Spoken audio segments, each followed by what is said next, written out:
என்னை பொறுத்த வரைக்கும் இந்த ஆணையர் வந்து ஒரு சிறந்த அதிகாரி. ஆனால் அப்படி ஒரு சிறந்த அதிகாரியே செயல்பட முடியாத ஒரு சூழலுக்கு தள்ளப்பட்டது என்னன்னா, யார் அந்த சார் என்ற கேள்விதான். முதலமைச்சர் வந்து சொல்றாரு, யார் அந்த சார்ன்னு உங்களுக்கு தெரிந்தால் நீங்களும் சொல்லுங்கள்ட்டு. அப்புறம் நீ எதுக்கு உட்காந்துருக்க முதலமைச்சரா?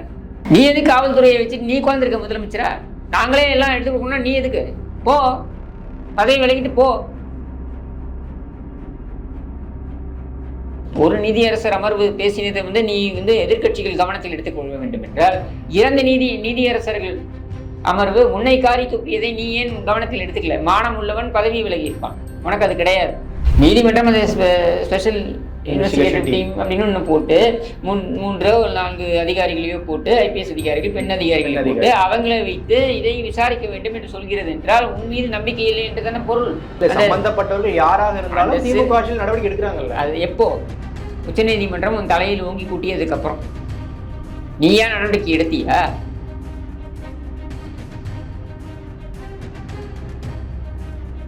அப்ப நான் சொல்றேன், உங்க திமுக வழக்கப்படி ஒரு குற்ற செயலை செய்து மாட்டிக்காமல் இருந்தால்தான் அவனுக்கு உறுப்பினர் என்கிற தகுதி கிடைக்கும்.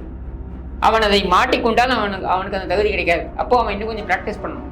ஏன்னா அவங்க கட்சியில் இருக்கிறவன் ஃபுல்லாக பிக் பாக்கெட்லேருந்து சீரியல் ரேபிஸ்ட் இருக்கான். அத்தனை பேரும் அவன் கட்சியில் இருக்கான். சரியா? இவன் அத்தனை பேரும் மாட்டிக்காமல் இருக்கான். இன்னைக்கு சொல்றீங்களே, அவன் திமுகவை சார்ந்தவனாக எவ்வளவு பெரிய ஆளாக இருந்தாலும் நடவடிக்கை நான் கேட்கிறேன். அவ்வளவு பெரிய ஆளாக இருந்து காவல்துறை அதிகாரியாக இருந்தாலும் நடவடிக்கை எடுப்போம். பல்புடுங்கி பல்வீசிங் மேல ஏன் நடவடிக்கை எடுக்கல? நீ ஓம்பல்ல பிடிக்கணும்னு பயமா? இன்னும் சொல்ல வேண்டும் என்றால், காவல்துறை அதிகாரி, ஒரு பெண் காவல்துறை அதிகாரி உங்ககிட்ட வந்து உன்னுடைய மகளிரணி கூட்டத்தில் என்னிடம் சில்மிஷம் செய்து விட்டான், என்னிடம் வந்து தவறாக நடந்து கொண்டான் அப்படின்னு புகார் கொடுத்த பொழுது அந்த புகாரை வாபஸ் வாங்க வச்சிங்க நீங்க நிர்பந்தப்படுத்தி. காவல்துறையினரை நடவடிக்கை எடுக்க கூட நீ விட மாட்டேங்கிற, மாறாக அவர்கள் காலையை நீ உடைக்கிற. உன்னை என்னன்னு எடுத்துக்கிறது? நீ நடத்துறது ஒரு ஆட்சியா?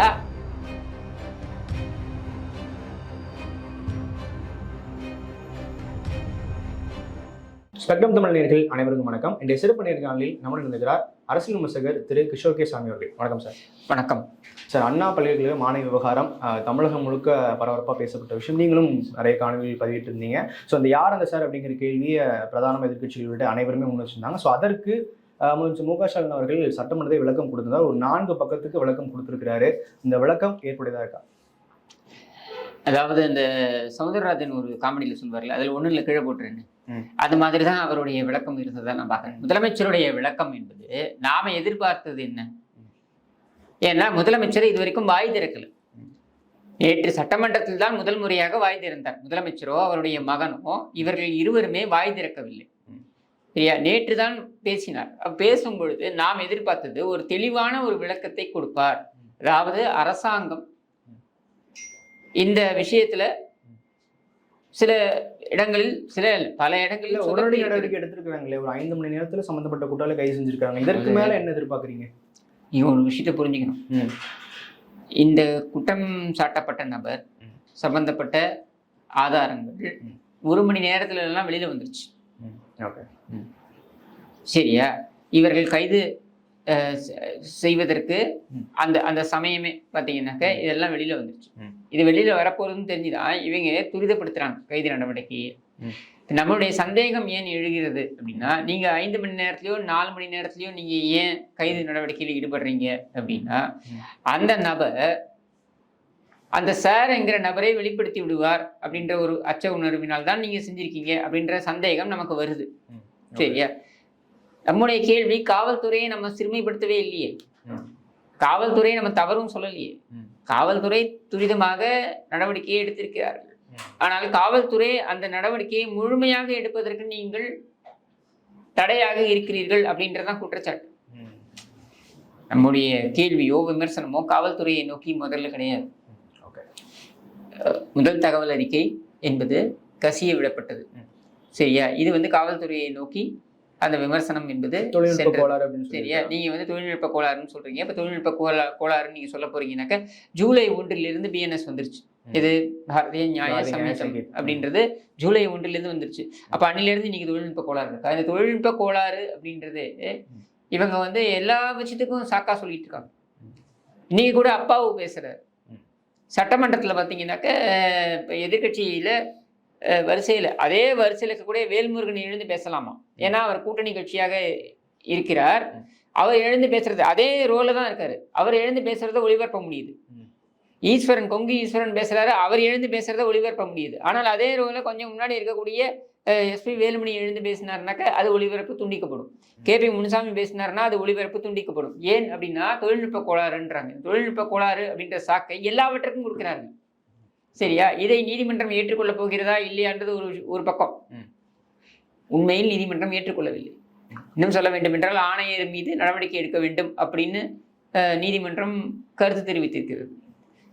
நாம என்ன பார்க்கணும்னாக்கா, ஆணையர் என்னை பொறுத்த வரைக்கும் இந்த ஆணையர் வந்து ஒரு சிறந்த அதிகாரி. ஆனால் அப்படி ஒரு சிறந்த அதிகாரியே செயல்பட முடியாத ஒரு சூழலுக்கு தள்ளப்பட்டது என்னன்னா, யார் அந்த சார் என்ற கேள்விதான். இந்த சார் என்பவரை பாதுகாக்க வேண்டும் என்பதற்காகத்தான் ஆணையர் பலிகடா ஆக்கப்படுகிறார் அப்படின்றத நம்ம சொல்ல வரோம். இல்லை, அது இன்வெஸ்டிகேஷன் போய்கிட்டு இருக்கு. அந்த யார் அந்த சார் அப்படின்னு நான் கண்டுபிடிப்போம். அந்த கால் ரெக்கார்ட்ஸ்ல வந்து மத்திய அரசு கிட்ட தான் இருக்கும். அது மத்திய அரசாங்கம் தான் கொடுக்கணும் அப்படின்னு சொல்லிட்டு சிலர் ட்விட்டர்ல எழுதிக்கிட்டு இருக்கிறாங்க. நீங்க மத்திய அரசு மாநில அரசுன்றதெல்லாம் விட்டுருங்க. சார் என்கிற ஒரு நபரே இல்லைன்னு ஆணையர் பிரஸ் மீட் கொடுத்தாரா இல்லையா? ஆமா. அப்ப இனிஷியல் இன்வெஸ்டிகேஷன்ல சார் என்கிற நபர் யாருன்னு தெரியவில்லை அப்படின்ற ஒரு நபரே இல்லை, தெரியவில்லைன்னு கூட சொல்லி, அப்படி ஒரு நபரே இல்லை என்று ஆணையர் மிரட்டுறதுக்காக சும்மா பேசியிருக்காங்க அப்படின்னு ஒரு ஆணையர் சொல்வார் என்றால், முதலமைச்சர் எப்படி சட்டமன்றத்துல வந்து யார் அந்த சார் என்பதனை நாங்கள் விசாரித்துக் கொண்டிருக்கிறோம்னு சொல்லலாம். இன்னொன்னு, முதலமைச்சர் வந்து சொல்றாரு யார் அந்த சார்ன்னு உங்களுக்கு தெரிந்தால் நீங்களும் சொல்லுங்கள்ட்டு. அப்புறம் நீ எதுக்கு உட்காந்துருக்க முதலமைச்சரா? நீ எதுக்கு காவல்துறையை வச்சுட்டு நீ உட்காந்துருக்க முதலமைச்சரா? நாங்களே எல்லாம் எடுத்து கொடுக்கணும்னா நீ எதுக்கு? போ, பதவி விலகிட்டு போ. இல்லை, அந்த எஃப்ஐஆர் அடிப்படையில் பலர் வந்து சூசகமா நீங்க பொத்தாமதோ பேசுறீங்க, அப்போ உங்களுக்கு தெரியும் நீங்களே வந்து சொல்லுங்க அப்படிங்கிற ஒரு. சரி, அந்த எஃப்ஐஆரே தவறாக போடப்பட்டதுன்னு நீதிமன்றம் சொல்லியிருக்கே. இந்த எஃப்ஐஆரே அந்த பெண்ணை வந்து தவறாக சித்தரிக்கும் மன்னன் அது வந்து போடப்பட்டிருக்கு அப்படின்னு பொருள்பட நீதிமன்றம் சொல்லியிருக்கு. அதுக்கு என்ன பதில்? உன்னுடைய நேரடி கட்டுப்பாட்டில் இருக்கக்கூடிய காவல்துறை தானே எந்த அதிகாரியின் மீது நீ நடவடிக்கை எடுத்த? இத்தனைக்கும் நடவடிக்கை எடுக்க வேண்டும் என்று சொல்லியிருக்கிறது நீதிமன்றம். எந்த அதிகாரியின் பேரில் நீ நடவடிக்கை எடுத்த? கேள்வி வருது இல்லை? அடுத்து முதலமைச்சர் என்ன சொல்கிறார்? நீதிமன்றம் ஒரு நீதியரசர் தலைமையிலான அந்த அமர்வு எதிர்கட்சிகள் இதை அரசியலாக்கக்கூடாது, அதாவது பாட்டாளி மக்கள் கட்சியும் ஒரு கட்சி அவங்க வந்து இந்த போராட்டத்துக்கு அனுமதிக்கிறது, இதை வந்து நீங்க அரசியலாக்க கூடாது அப்படின்னு பொருள்பட பேசியிருக்காங்க. சரி, 2 நீதியரசர்கள் அமர்வு இதே உயர் நீதிமன்றத்தில் உன்னை காரி துப்பி இருக்கிறது, உன் காவல்துறையை காரி துப்பி இருக்கிறது, அதையும் நீ கவனத்தில் எடுத்துக்கல. ஒரு நீதியரசர் அமர்வு பேசினதை வந்து நீ வந்து எதிர்கட்சிகள் கவனத்தில் எடுத்துக்கொள்ள வேண்டும் என்றால் 2 நீதியரசர்கள் அமர்வு உன்னை காரி துப்பியதை நீ ஏன் கவனத்தில் எடுத்துக்கல? மானம் உள்ளவன் பதவி விலகி இருப்பான், உனக்கு அது கிடையாது. இல்ல, அதன் பிறகுதான் ஒரு சிறப்பு புலனாய்வு அமைச்சிருக்கிறாங்க. அதை நீதிமன்றம் அமைச்சிருக்கு. நீ என்னத்தை அமைக்கிறது? அதை நீதிமன்றம் அமைச்சிருக்கு. சில பேர் சொல்றாங்க நீதிமன்றத்தின் நேரடி பார்வையில் அது இருப்பதாக நீங்கள் சொல்கிறீர்கள். அப்படி நீதிமன்றத்தின் நேரடி பார்வையில் அது இல்லை என்று. நீதிமன்றத்தின் நேரடி பார்வையில் இல்லை என்றால் நீதிமன்றம் ஏன் அமைக்கிறது? நீதிமன்றம் அதை ஸ்பெஷல் இன்வெஸ்டிகேட்டிவ் டீம் அப்படின்னு ஒன்று போட்டு 3 or 4 அதிகாரிகளையோ போட்டு, ஐபிஎஸ் அதிகாரிகள், பெண் அதிகாரிகளை போட்டு அவங்களை வைத்து இதை விசாரிக்க வேண்டும் என்று சொல்கிறது என்றால் உன் மீது நம்பிக்கை இல்லை என்று தானே பொருள். அப்போ அதையே நீ மறைக்கிற. இதுக்கு பதில் இவங்க என்ன சொல்றாங்கன்னா, நாங்கள் அண்ணா நகர்ல நடந்த அந்த சிறுமி பாலியல் விவகாரத்துல அதிமுக வட்டச் செயலாளர், அதிமுகவுடைய வட்டச் செயலாளர் சம்பந்தப்பட்டிருக்கிறார் என்ற தகவல் எப்பொழுது வெளியே வந்தது? இந்த சம்பவங்கள்லாம் நடந்த பிறகு முதலமைச்சர் சட்டமன்றத்தில் வந்து பேச போகிறார் என்ற அன்றைக்கு தான் வெளியே வருகிறது. ஏன் அது வரைக்கும் உங்களுக்கு தெரியலையா? தெரிஞ்சிருக்கும், விசாரணை இருக்கா வச்சிருப்பாங்க. ஏன் வெளியிடாம இருந்தீங்க? சரி, அவர் மட்டுமா கைது செய்யப்பட்டிருக்காரு? இல்ல, இந்த யார் அந்த சார் அப்படிங்கிற விஷயம் எதிர்கட்சிகள் அவர் மட்டுமா கைது செய்யப்பட்டிருக்காரு? ஒரு போலீஸ் அதிகாரி அவர் நிர்பந்தித்தார் ஒரு அதிகாரின்னு சொல்லிட்டு அதிகாரி தான் முதல்ல கைது செய்யப்பட்டிருக்கார். அவர் ஏன் கைது செய்யப்பட்டார்? இந்த பெற்றோரை சம்பந்தப்பட்டவர்கள் யாராக இருந்தாலும் திமுக ஆட்சியில் நடவடிக்கை எடுக்கிறாங்கல்ல. அது எப்போ? உச்சநீதிமன்றம் உன் தலையில் ஓங்கி கூட்டியதுக்கு அப்புறம் நீ ஏன் நடவடிக்கை எடுத்தியா?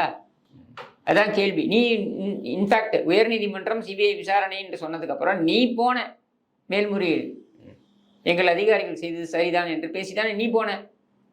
நீ எடுத்திய நடவடிக்கையை அந்த அதிகாரிக்கு எதிராக. உச்சநீதிமன்றம் ஒரு குழுவை அமைத்து அதுக்கப்புறம் அந்த குழு பரிந்துரையின் அடிப்படையில் நீ கைது பண்ற. அப்ப நீ பண்ணல எதுவும் எடுத்துக்கலாம் இல்லையா? அப்படிதான் இப்ப நம்முடைய கேள்வி, இந்த பெண் அதிகாரியை நிர்பந்தப்படுத்தினார் இந்த அதிமுக பிரமுகர் அப்படின்னா வட்ட செயலாளர். ஓகே, உண்மைதானே? உண்மையை நம்ம போட்டு உடைக்கிறதுல ஒன்றும் தப்பு இல்லை. அதிமுக வட்ட செயலாளர் இந்த பெண் அதிகாரியை இந்த குற்றம் சாட்டப்பட்டவர்களுக்கு ஆதரவாக நிர்பந்தித்தார் அப்படின்னா இந்த பெண் அதிகாரி யாருடைய நேரடி கட்டுப்பாட்டில் இருந்தார்? தமிழக அரசினுடைய கட்டுப்பாடு. அப்ப தமிழக அரசு யார் முதலமைச்சரிங்க? மு.க. ஸ்டாலின். நீதானே பொறுப்பு. அதுக்கு முதல்ல பதில் சொல்லு, அதுக்கப்புறம் அதிமுக வட்ட செயலாளர்கிட்ட வரலாம். முதல்ல உன்னுடைய நேரடி கடமை. அதுவும் வேற, நீ பெருமை வேற. ஒரு பிரச்சனை வருது, அதுக்கான நடவடிக்கைகள் எடுக்கப்பட்டிருக்கு. எப்ப எடுக்கப்பட்டிருக்கு? உடனே எடுத்தீங்களா நீங்க அந்த சிறுமி ஒரு பாலியல் பலாத்காரத்துக்கு உட்படுத்தப்பட்டிருக்கிறார் அப்படின்ற குற்றச்சாட்டு வருது. அந்த பெற்றோரை கூப்பிட்டு நீங்க அடிச்சு உதைக்கிறீங்க. சம்பந்தப்பட்ட நபர்களை அனுப்பி அவங்கள்ட்ட எழுத்துப்பூர்வமாக இனி தொந்தரவு பண்ண மாட்டான்னு ஏதோ ஒரு உத்தரவாதத்தை வாங்கி அனுப்புறீங்க அப்படின்னு வருது. நமக்கு அது எவ்வளவு தூரம் உண்மைன்னு நமக்கு தெரியாது. இது பெண்டிங் இன்வெஸ்டிகேஷன் வச்சுப்போம். ஆனால் அந்த பெற்றோர் துன்புறுத்தப்பட்டிருக்கிறார்கள். சரியா? அவர்கள் அதுக்கப்புறம் அது சம்பந்தப்பட்ட விஷயம் வெளியே வந்து இது உச்சநீதிமன்றத்திற்கு போய் உச்சநீதிமன்றம் வரைக்கும் நீங்க போறீங்க மேல்முறையீடு. அப்புறம் நீங்க ஓங்கி ஒரு குட்டு வாங்கிட்டு வரீங்க. உயர் நீதிமன்றம் சொல்லி கேட்காம நீங்க உச்சநீதிமன்றத்துக்கு போய், ஏன்னா நேத்தி சொல்றாரு இல்லையா வக்கனையா முதலமைச்சர், உயர் நீதிமன்றமே இப்படி சொல்லியிருக்கிறது என்பதை நீ கவனத்தில் கொண்டிருந்தால் நீ உச்சநீதிமன்றத்துக்கு போக வேண்டிய அவசியமே இல்லையே. நீ ஏன் போன அந்த விவகாரத்துல? அப்போ எதிர்கட்சி மட்டும் உயர் நீதிமன்றம் சொல்வதை கேட்டுக்கொள்ள வேண்டும். உன்னை இந்த உயர் நீதிமன்றம் கூட்டி இருந்தால் அதை நீ கேட்டுக்க மாட்டேன், எடுத்துக்கலாமா? இப்படி அதுல நிறைய முரண்பாடுகள். மாணவியின் இந்த சம்பவத்தில் ஒரு மாணவி பாதிக்கப்பட்டிருக்கிறார். அந்த மாணவியை வைத்து நீங்கள் அரசியல் செய்ய வேண்டாம் என்று கேட்டுக்கொள்கிறேன். திமுக பதிலடி இவன் தான் அந்த சார் சொல்லிட்டு அதிமுக வட்ட செயலாளர் குறிப்பிடுறார். நீ விசாரணை இந்த ஒரு அரசியல் போக்கு வந்து எப்படி எடுத்துக்கிறது? எதிர்கட்சி இன்னொரு குற்றத்தில் சம்பந்தப்பட்ட ஒருத்தரை சுட்டி கட்டி இவன் தான் அந்த சார் திமுக சொல்றாங்க. அதைத்தான் நான் சொல்றேன். இதுதான் திமுகவுடைய வேலையே. சரியா? உன்னுடைய அதாவது அவன் அதிமுகவுடைய வட்ட செயலாளர் என்பது தெரிந்து அவன் மீது நடவடிக்கை எடுக்கப்பட்டிருக்கு. நீ இங்க இவனுக்கும் திமுகவுக்கும் சம்பந்தமே இல்லைன்னு நீ சொல்லிட்டு இருக்க. ஆனா இவன் திமுகவுக்கும் சம்பந்தம் அனுதாபி அப்படின்னு சொல்லியிருக்கிறார். என்ன அனுதாபி கிடையாது, உறுப்பினர் தான் நீக்கி இருப்போம், உறுப்பினர் கிடையாது திமுக அனுதாபின்னு ஒரு முதலமைச்சர். சரி, இது வரைக்கும் நீங்க நீக்கியவர்கள் திருப்பி சேர்த்துட்டு இருக்கீங்களே, அவங்க எல்லாம் என்ன எடுத்துக்கிறது? இது வரைக்கும் நீங்க தற்காலிகமாக நீக்கியவர்கள் எல்லாம் நீங்கள் திரும்ப சேர்த்துட்டு இருக்கீங்களே, அவங்களையெல்லாம் என்ன எடுத்துக்கிறது?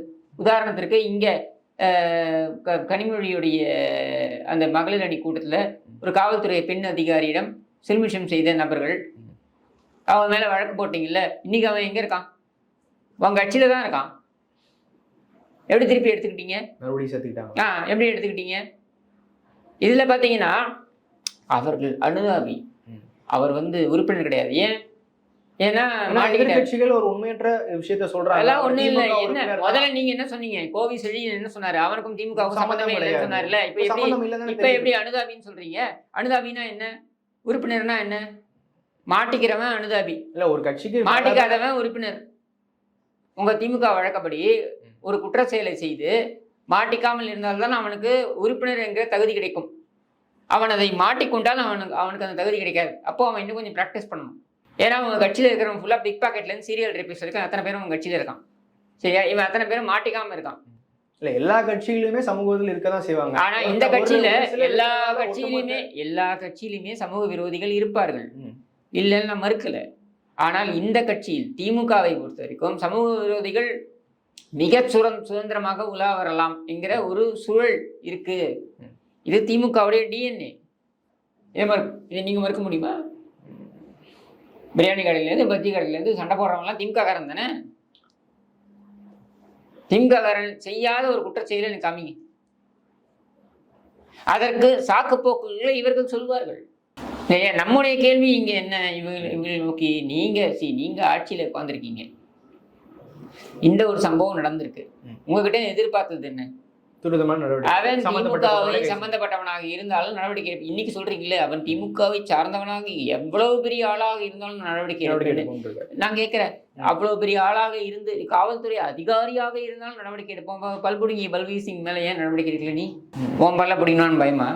நடவடிக்கை எடுத்தாங்க இல்லையா அவர் மேல? என்ன நடவடிக்கை எடுத்தாங்க? நீங்க அவர் கைது பண்ணணுங்க. அவர் மேல எஃப்ஐஆர் போட்டிருக்காங்க. உங்க மேல என் மேல எஃப்ஐஆர் போட்டாங்கன்னு வைங்க. அது எஃப்ஐஆர்ல வந்து நான் பெயிலபிள் செக்ஷன், நான் காக்னிசபிள், இது காக்னிசபிள் அஃபென்ஸ்னு போட்டாங்கன்னு வைங்க. இல்ல அவர் ஒரு ஐபிஎஸ் அதிகாரி, அவருக்கும் சில சட்ட விஷயங்கள் இருக்கும். எஃப்ஐஆர் போட்டா யாரா இருந்தாலும் கைது பண்ணணும். எஃப்ஐஆர்ல if it is cognizable offence or non cognizable offence, இந்த மாதிரி டிஸ்டிங்விஷ்லாம் இருக்கு, இந்த மாதிரி டிஃபரன்சஸ்லாம் இருக்கு. இதுல நீங்க ஜாமீன் வெளிவராத கூடிய செக்ஷன்ஸ்ல போட்டாங்கன்னா கைது பண்ணணும் உடனே. உங்களை என்னையும் கைது பண்ணுவாங்க அப்படி போட்டாங்கன்னா. அவனை ஏன் கைது பண்ணாம இருந்தீங்க? இன்னைக்கு நீங்க ரீஇன்ஸ்டேட் பண்ணிருக்கீங்க, திரும்பி பதவி கொடுத்துருக்கீங்க. அப்புறம் என்ன பெருமை பீத்தல்? சட்டமன்றத்துல வந்து எவ்வளவு காவல்துறை அதிகாரியா இருந்தாலும் நான் நடவடிக்கை எடுப்பேன். எங்க எடுத்திருக்க நீ சொல்லு, எங்க எடுத்திருக்க? இன்னும் சொல்ல வேண்டும் என்றால் காவல்துறை அதிகாரி, ஒரு பெண் காவல்துறை அதிகாரி உங்ககிட்ட வந்து உன்னுடைய மகளிரணி கூட்டத்தில் என்னிடம் சில்மிஷம் செய்து விட்டான், என்னிடம் வந்து தவறாக நடந்து கொண்டான் அப்படின்னு புகார் கொடுத்த பொழுது அந்த புகாரை வாபஸ் வாங்க வச்சிங்க நீங்க நிர்பந்தப்படுத்தி. அது மட்டும் இல்லாமல் உன்னுடைய 2 மாவட்ட செயலாளர்கள் யார் பெரிய திருடன்னு மாவட்டத்துக்குள்ளே சண்டை. யாரு? அந்த பேர் என்ன, கே நேருவுக்கும் அந்த அன்பில் மகேஷுக்கும் திருச்சி சிவாவுக்கும், இந்த 3 பேருக்கும் யார் பெரிய திருடன்னு சண்டை. இந்த மாவட்டத்தில் நீ திருடனா, நான் திருடனா, இவன் திருடனா, யார் பெரிய திருடன்னு சண்டை. இந்த யார் பெரிய திருடன்ற சண்டையில உங்களுக்குள்ள போட்டுக்கோங்க, உங்க மட்டையே உடச்சுக்கோங்கடா. அதுக்கு பதிலாக நீங்க என்ன பண்றீங்க? காவல் நிலையத்துக்குள்ள புகுந்து ஒரு பெண் காவல் அதிகாரியோட காலை உடைக்கிறீங்க. இதான் நீ நீ வந்து காவல்துறையினரை தவறு செய்தாலும் நாங்கள் நடவடிக்கை எடுப்போம். காவல்துறை தவறு செய்தாலும் நடவடிக்கை எடுக்கிறத விடு, காவல்துறையினரை நடவடிக்கை எடுக்க கூட நீ விட மாட்டேங்கிற. மாறாக அவர்கள் காலையை நீ உடைக்கிற. உன்னை என்ன எடுத்துக்கிறது? நீ நடத்துறது ஒரு ஆட்சியா? பட் இத்தனை குற்றச்சாட்டுகள் இருந்தாலும் மக்கள் வாக்களிச்சு திரும்பவும் அதிகப்படியான சீட்டுகளை கொடுத்துருக்காங்க நாடாளுமன்ற தேர்தலில். நாடாளுமன்ற தேர்தல் எல்லாமே இருந்தாலும் அது களத்தில் பாருங்களேன், புரிஞ்சுக்கோங்க. நாடாளுமன்ற தேர்தலில் மக்கள் வாக்களித்தார்கள் அப்படின்றத மட்டுமே நீங்க வந்து ஒரு அடிப்படையா எடுத்துக்க முடியாது. அப்படி பார்த்தீங்கன்னாக்க நீ மோடி அரசாங்கத்துக்கு எதிராக இத்தனை குற்றச்சாட்டுகளை வைக்கிற, மக்கள் அதிகப்படியாக வாக்களித்து மோடியை அமர்த்தி இருக்கிறார்கள், மூட்டு போக வேண்டியதானே நீ? இல்ல கடந்த முறை இந்த அடி குறைஞ்சிருக்காங்களா? ஆனா திமுக நீ தான் குறைஞ்சிருக்க. நீ 40 சீட்டு ஜெயிச்சாலும் உன்னுடைய பர்சன்டேஜ் கூட தான் கீழே விழுந்திருக்கு. 7% கீழே விழுந்திருக்கே நீ. 2019 நீ வாங்கினதோட 7% கீழே விழுந்திருக்கே. அப்புறம் உன்ன என்ன சொல்றது? நீ அவங்கள பார்த்து என்ன சொல்றியோ அதை தான் விஜய் சொன்னாரு. அவங்க செய்யறது பாசிசம்னா நீ செய்யறது என்ன பாயாசமான்னு. கரெக்டு தானே?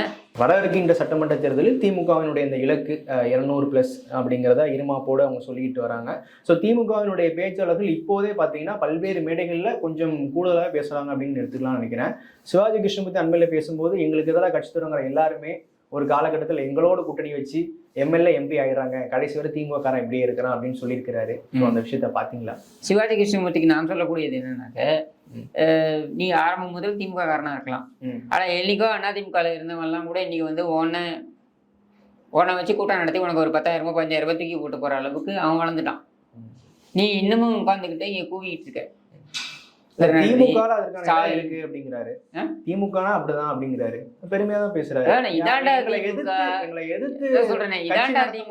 கூட சேர்ந்துருவாங்க அப்படிங்கிற உன்னை ஏத்து கட்சி நடத்த முடியலன்றது இல்ல. இதாண்டா திமுக, இதாண்டா திமுகன்னு ஸ்டாலின் சொல்வார்ல, அந்த மாதிரி அண்ணா திமுக இருந்தவன்லாம் இன்னும் சொல்ல வேண்டும் என்றால் இன்றைய வரையில் லட்டையிலேயே பச்சை குட்டி இருப்பவன் எல்லாம் இன்னைக்கு ஸ்டாலினோட வலம் வருகிறார்கள். சிவாஜி கிருஷ்ணமூர்த்தியால ஸ்டாலினை பார்க்க முடியுமா? அண்ணா அறிவாலயத்துக்குள்ள விடுவாங்களா? ஏதோ ஒரு வாட்டி பார்த்துருக்கான்னு நினைக்கிறேன், போட்டோ வந்துச்சு. ஏதோ ஒரு வாட்டிலாம் விடுங்க. அண்ணா அறிவாலயத்துக்குள்ள விடுவாங்களா?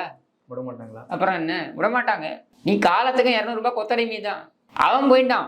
எது? சேகர் பாபு இல்லை, ஏவா வேலு இல்லை, சொல்லிட்டே போகலாம்.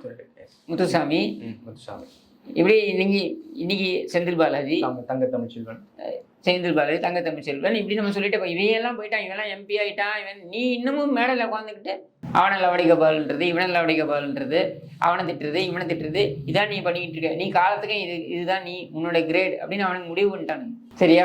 அதுக்கு மேலாம் கொண்டு போக மாட்டாங்க. அண்ணா அறிவாலயத்துக்கு வெளியில, கேட்டுக்கு வெளியில தான் நீ, கேட்டுக்குள்ள அவங்க எல்லாம் இருப்பாங்க.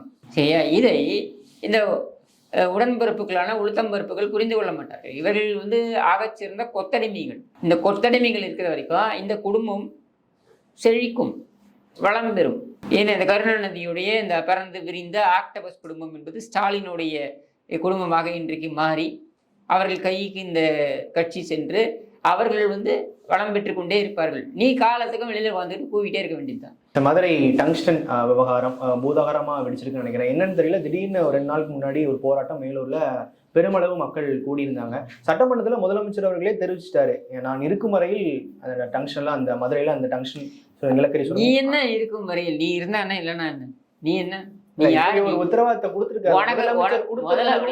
யாரு மக்களை பயமுறுத்தி ஒரு போராட வைக்கிறது அப்படிங்கிறது பாருங்க. நான் உறுதியாக சொல்கிறேன், நான் வந்து நான் இருக்கும் வரையில் இந்த மாதிரியான விஷயத்தில் இந்த மாதிரியான பேச்செல்லாம் எவன் கேட்டான் உங்ககிட்ட? சரியா? நீ என்ன இருக்கிற முறை, நீ என்ன இருக்கும் முறை? உங்க அப்பனே வந்து செயல்படாத எம்எல்ஏ தான் செத்து போனாரு. நீ என்ன காலத்துக்கு முதலமைச்சராக இருந்துட்டு போறியா? இங்க உனக்கு கொடுத்துக்கிறது 60 மாசம். இந்த 60 மாசத்துல நீ என்ன கேட்டனன்றதை பத்தி பேசு. அதை விட்டு நான் இருக்கும் வரையில் நீ இருந்தானே இல்லைன்னா எங்களுக்கு என்ன? பட் ஆனா இப்படி ஒரு உத்தரவாதத்தை முதலமைச்சர்களே கொடுத்திருக்காரு அப்படிங்கும்போது திரும்ப உத்தரவாதத்தை அவன் நாங்க கேட்கறது என்னன்னா, மத்திய அரசின் உத்தரவாதத்தை ஒரு முதலமைச்சராக நான் சொல்கிறேன். இந்த விவகாரத்தில் நான் இந்த நடவடிக்கையை எடுத்திருக்கிறேன்னு நீ சொல்லு. அதுதான் உங்ககிட்ட எதிர்பார்க்கிறோம். நான் இருக்கும் வரையில் நீ இருந்தா என்ன இல்லைன்னா எங்களுக்கு என்ன? உனக்கு முதலமைச்சராக கொடுத்துருக்கிற பதவி என்ன? 60 மாதங்கள். இந்த 60 மாதங்களை என்ன கேட்டின தான் கேள்வி. இந்த 60 மாதங்கள் 40 மாதங்கள் முடிஞ்சிருச்சு. இந்த 40 மாதங்கள் என்ன கேட்டின? இந்த டங்ஸ்டன் விவகாரத்தில் என்ன கேட்டின? இதுதான் எதிர்கட்சி தலைவர் உன்னை பார்த்து கேட்கிறார் கேள்வி. இதுக்கு பதில் சொல்லு. அனுமதி மறுத்திருக்கிறோம் அப்படிங்கிறாரு. என்ன அனுமதி மறுத்த? நீ வந்து கடிதம் எழுதினேன்னு சொல்ற. நீ கடிதம் எழுதியது இல்ல அப்படின்னு மத்திய அமைச்சர் சொல்றாரு. மத்திய அமைச்சர் சொன்னது பொய்ன்னு உன்னால ஏன் சொல்ல முடியல? ஏன் சொல்ல முடியல? அதை விட்டுட்டு சென்டிமெண்ட் மத்திய அரசாங்கம் தான் ஏற்படுத்துறாங்க. திடீர்னு மத்திய அரசாங்கம் கொடுக்குற அழுத்தம் தான் அதுக்கெல்லாம் காரணம். ஏங்க அவங்க அழுத்தம் கொடுத்தா முடியாதுன்னு நீ முன்னால ஏன் சொல்ல முடியல? இல்லை, ஒரு சட்டம் ஏற்று வச்சிருக்காங்கல்ல, புதிதாக ஒரு சட்டம் ஏற்றப்பட்டிருக்கு. அந்த சட்டத்துக்கு அதிமுக ஆதரவு கொடுக்குறாங்க. அந்த சட்டத்தை அதிமுக ஒரு சுரங்கத்தை எப்படி கொள்கை வரைவாக ஒரு சுரங்கம் அப்படின்றத அறிவிக்கணும்னா, திட்டம் அறிவிக்கணும்னா அதுக்கு என்ன பண்ணணும் அப்படின்றதுக்கு யோசனைகள் தான் அதிமுக கொடுத்தது தவிர்த்து டங்ஸ்டன் சம்பந்தப்பட்ட அந்த சுரங்கத்தை நீ போய் மேலூர்ல போய் தோன்றுன்னு அதிமுக சொல்லிச்சா? இல்லை, இந்த சட்டத்தை வச்சு அதை பண்றாங்க. அப்படிங்கும்போது இந்த சட்ட வரைவு என்பது இங்கே அனுமதிக்க முடியாது அப்படின்னு அறிவிக்கிறதுக்கு முன்னால ஏன் முடியல? இதுதான் கேள்வி. பாதுகாக்கப்பட்ட வேளாண் மண்டலம் என்று அறிவித்தாரா இல்லையா எடப்பாடி பழனிசாமி முதலமைச்சரா? அந்த மாதிரி முன்னாலேயே அறிவிக்க முடியல. அதை விட்டுட்டு நான் உயிருடன் இருக்கும் வரை, நான் இருக்கும் வரை நீ இரு இல்லை போ. எங்களுக்கு என்ன வந்தது? 60 மாசம் தான் நீ முதலமைச்சர். அதுக்கப்புறம் நீ எதிர்கட்சி வரிசையில கூட இல்லாம போகலாம். உங்க அப்பன மாதிரி செயல்படாத எம்எல்ஏவா கூட இருக்கலாம். ரொம்ப ஒருமையில இருக்கு. கலைஞர் மறைஞ்சவர் வந்து ஒருமையில இருக்கு. ஏன் இப்போ என்ன செத்து போனவர் தானே? இப்போ உங்க அப்பன மாதிரி நீ கூட செயல்படாத எம்எல்ஏவா இருக்கலாம். என்ன இப்போ அதுல அதையெல்லாம் நாங்க கேட்டோமா? நாங்க கேட்கறது என்ன? ரொம்ப சிம்பிளான கேள்விதான். இன்றைக்கு நீ முதலமைச்சர், சரி உனக்கு மரியாதை கொடுக்குறேன். மாண்புமிகு பொம்மை முதலமைச்சர், மாண்புமிகு பொம்மை அவர்களே, இந்த 60 மாதங்கள்ல 40 மாதங்கள்ல என்ன கேட்டினீர்கள் இந்த டங்ஸ்டன் விவகாரத்தில்? அதை சொல்லுங்கள். இவ்வளவுதான் கேள்வி. நாம் தமிழர் கட்சியினுடைய தலைமை ஒருங்கிணைப்பாளர் திரு சீமான் அவர்கள் ப்ரெஸ் மீட்ல யதார்த்தமாக பத்திரிகைகள் கேட்குற கேள்விக்கு பெரியார் அவர்கள் குறித்து ரொம்பவே கொச்சையாக பேசுறார் அப்படின்னு சொல்லிட்டு திராவிட கழக இயக்கங்கள்லாம் போராட்டம் அறிவிச்சிருக்காங்க. பல விஷயங்கள் அவங்க பேசிட்டு இருக்கிறாங்க. ஏன் தொடர்ந்து பெரியாரை பற்றி திரும்ப அவர் ஏதாவது ஒரு அவதூறாக பேசிட்டாரு? கடந்த காலங்களில் பெரியார் கருத்துக்களை மேடைகளில் பேசியவர், இப்போ எதுக்கு இவ்வளவு வெறுப்பு அவருக்கு? நீங்கள் அவர்கிட்ட தான் கேட்கணும். என்கிட்ட கேட்டால் நான் என்ன பதில் சொல்ல முடியும்? ஈவேரா பற்றி அவர் சில கருத்துக்களை சொல்றாரு. அன்னைக்கு ஈவேரா பற்றி பேசிய சீமான் இன்றைக்கு ஏன் இப்படி பேசுகிறார் என்றால், ஒரு காலத்தில் ஈவேரா கூட தான் பிராமணர்களை தூக்கி வைத்து பேசினார். அதுக்கப்புறம் தாக்கி பேசலையா? ஈவேராவுக்கு பொருந்தக்கூடிய சட்டம் சீமானுக்கு பொருந்தாதா? ஒரு காலத்தில் காங்கிரஸில் பயணித்தவர் தான் ஈவேரா. அதுக்கப்புறம் நீதி கட்சிக்கு வரலையா? நீதி கட்சிக்கு வந்ததுக்கப்புறம் நாங்கள் தேர்தல் பாதை திருடர் பாதைன்னு சொல்லலையா? அப்புறம் அவர் மாற்றி பேசலாமா?